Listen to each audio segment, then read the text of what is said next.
नवरात्रि के चौथे दिन देवी को कुष्मांडा के रूप में पूजा जाता है।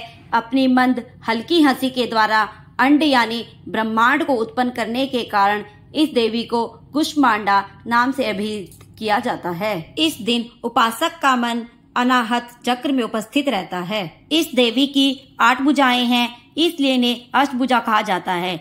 इनके 7 हाथों में क्रमशः कमंडल, धनुष, बाण, कमल पुष्प, अमृतपूर्ण कलश, चक्र तथा गदा है। 8वें हाथ में सभी सिद्धियों और निधियों को देने वाली जपमाला है। इस देवी का वाहन सिंह है। माता कुष्मांडा को सृष्टि की आदि स्वरूपा या आदि शक्ति कहा गया है। इस देवी का वास सूर्यमंडल के भीतर लोक में है। सूर्यलोक में रहने की क्षमता केवल इन्हीं देवी में है। इनके शरीर की कांति और प्रभा सूर्य की भांति दैदीप्यमान है। इनके तेज से 10 दिशाएं अलौकिक होती हैं। ब्रह्मांड की सभी वस्तुओं और प्राणियों में इन्हीं का तेज व्याप्त है।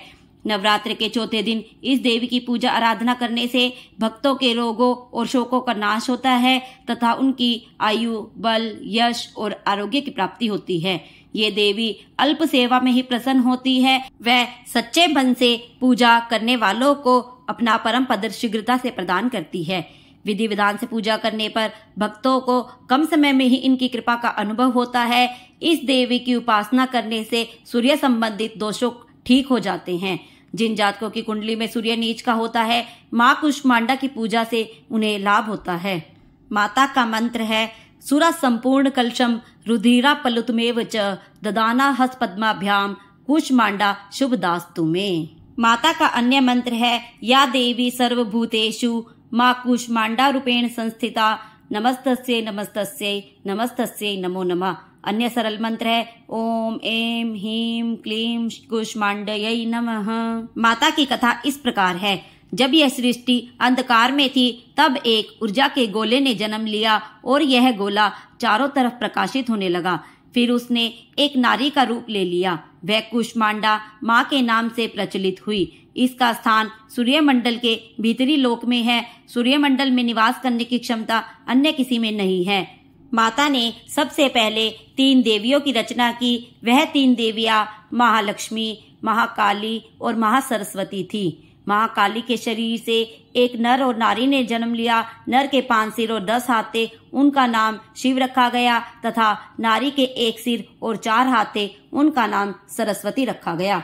महालक्ष्मी के शरीर से एक नर और एक नारी का जन्म हुआ। नर के 4 हाथ और 4 सिर थे, उनका नाम ब्रह्मा रखा गया और नारी का नाम लक्ष्मी रखा गया। फिर माँ सरस्वती के शरीर से एक नर और एक नारी का जन्म हुआ। नर का 1 सिर और 4 हाथ थे, उनका नाम विष्णु रखा गया और महिला का सिर और 4 हाथ थे, उनका नाम शक्ति रखा गया। माँ ने भगवान शिव को शक्ति, ब्रह्मा जी को सरस्वती और विष्णु जी को लक्ष्मी पत्नी के रूप में प्रदान की। माँ ने अनेक देवी देवताओं की रचना की, इसलिए इन्हें सृष्टि की रचयिता माना जाता है। माता को हरा रंग प्रिय है। इस दिन हरे आसन पर बैठकर पूजा करनी चाहिए। कुष्मांडा देवी को सफेद कुम्हड़े यानी समूचे पेटे के फल की बलि दी जाती है। इसके बाद देवी को दही और हलवे का भोग लगाएं। ब्रह्मांड को कुम्हड़े के समान माना जाता है, जो कि बीच में से खाली होता है। देवी ब्रह्मांड के मध्य निवास करती है और पूरे संसार की रक्षा करती है। अगर आपको साबुत कुम्हड़ा न मिले तो आप पेठे का भी भोग लगा सकते हैं। आज की वीडियो में बस इतना ही। कल फिर मिलूंगी एक नई वीडियो के साथ। तब तक के लिए धन्यवाद।